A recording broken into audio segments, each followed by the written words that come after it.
Professor Dave here. I want to tell you about James Polk. He knows a lot about all kinds of stuff. Professor Dave explains.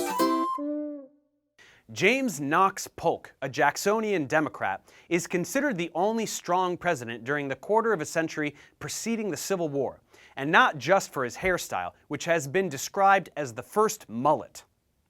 He announced his intentions and met them, and having achieved his stated objectives, he kept his campaign promise of serving only one term, retiring as the only president to have served as Speaker of the House.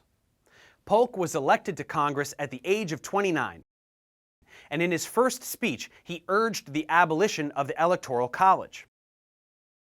When his mentor and fellow Tennessean, Andrew Jackson, was elected in 1828, Polk became one of his most vigorous supporters and was a key Jackson ally in Congress, becoming even more powerful when he was elected Speaker of the House in 1835. He supported Jackson's hand-picked successor, Vice President Martin Van Buren, in the presidential election of 1836. But the Panic of 1837, brought on by Jackson's dismantling of the Bank of the United States, made Van Buren's tenure a stormy and ineffectual one. In 1838, Polk decided to return to Tennessee and run for governor, as the state Democratic Party had suffered losses. However, the Panic of 1837 had impacted the state finances and hindered much of Polk's agenda, and he lost re-election. In the 1844 presidential election, Van Buren faced opposition from his own party because of his lackluster administration and his perceived disapproval of slavery. Many Southern Democrats favored the fiery former Vice President John Calhoun of South Carolina. Ultimately, it was the issue of the annexation of Texas that disrupted the race. Both Van Buren and Whig candidate Henry Clay opposed annexation and potential war with Mexico, while Polk and Jackson, along with most of the public, supported territorial expansion. Disappointed by Van Buren's position on Texan admission, Jackson decided to support Polk for the party's presidential nomination, though Polk was skeptical about his chances of winning. But he did indeed win the Democratic nomination on the 9th ballot, becoming the original dark horse candidate. Like Jackson, he endorsed the idea that the United States had a manifest destiny to acquire ownership of the land from sea to shining sea. Though he was just 49 when he took office, the youngest elected up to that point, Polk pledged to serve just one term. Mexico rejected the U.S. annexation of Texas, as Mexico still considered Texas to be part of its territory, despite having ceded it to the Republic of Texas following its 1836 War of Independence. And though Polk genuinely wished to avoid war with Mexico, it was still his firmly held belief that it was America's destiny to stretch across the continent. This sentiment led to war. After the unstable Mexican government refused to acknowledge Texan independence, negotiations broke down and Polk sent General Zachary Taylor to guard the Texan border, as both the U.S. and Mexico claimed the area between the Nueces River and the Rio Grande. Camped north of the Rio Grande, Taylor was ordered by the Mexicans to leave the area and was notified that hostilities had already commenced. In response, Taylor began a blockade, and during a scouting party upriver on the northern side of the river, a large force of Mexicans ambushed an 80-man American unit, killing 11 Americans and capturing dozens of others.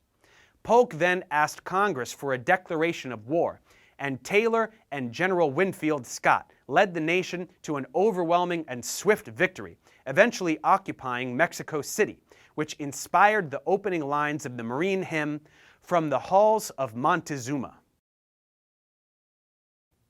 The Mexican War was not without its detractors, as young Whig Congressman Abraham Lincoln repeatedly denounced it on the floor of the House of Representatives, claiming the ambush had been manufactured. He called it immoral, pro-slavery, and a threat to the nation's values. Since Polk had accused Mexico of shedding American blood on American soil, Lincoln introduced a series of resolutions demanding to know the particular spot of soil on which the blood of our citizens was so shed.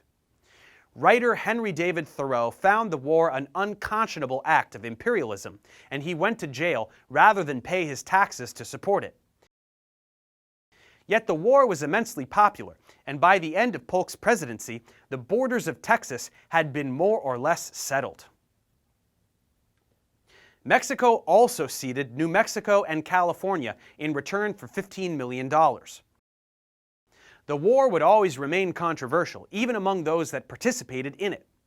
One American soldier, future President Ulysses S. Grant, would later write, "I was bitterly opposed to it, and to this day regard the war which resulted as one of the most unjust ever waged by a stronger against a weaker nation." Grant would maintain that the bloodbath that was the Civil War was divine punishment inflicted on the nation for its aggression. Certainly, the Mexican War created vast new expanses of land to be settled, and it only served to inflame the arguments about the morality of slavery in the new territories. Polk was a slaveholder, having inherited more than 50 slaves, but he saw slavery as a lesser issue compared to more pressing domestic concerns, such as territorial expansion and economic policy. As the issue of slavery became increasingly polarized after the Mexican War, due in no small part to Polk's expansionist policies, abolitionists claimed that spreading slavery had been the real reason Polk had gone to war with Mexico.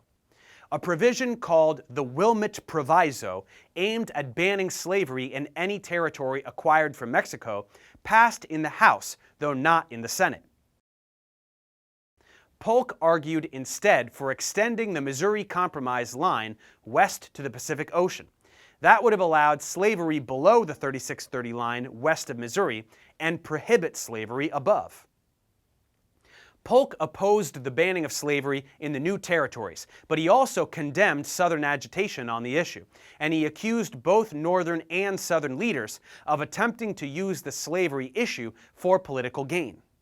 This shows that much of the weakness that plagued the pre-war presidencies had more to do with the untenable situation that confronted each succeeding president: how to handle the problem of slavery in the newly acquired Western territories.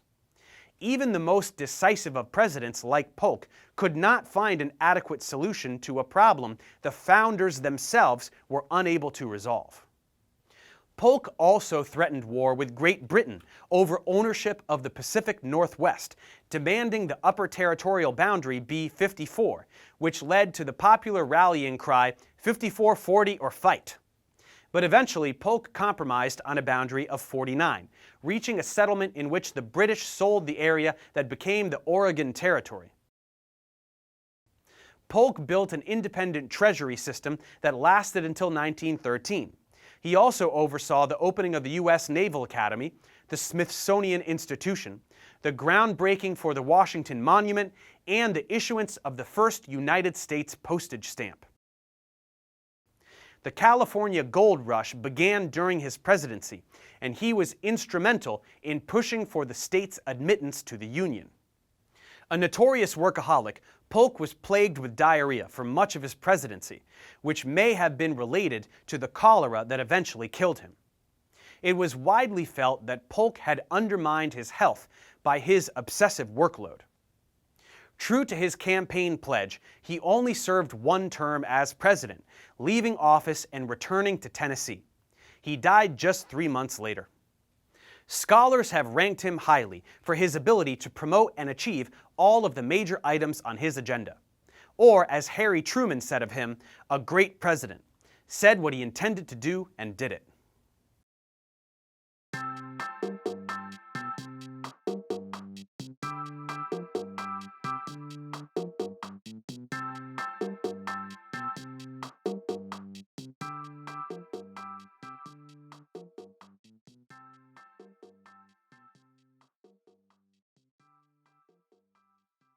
Thanks for watching, guys. Subscribe to my channel for more tutorials. Support me on Patreon so I can keep making content. And as always, feel free to email me, ProfessorDaveExplains@gmail.com.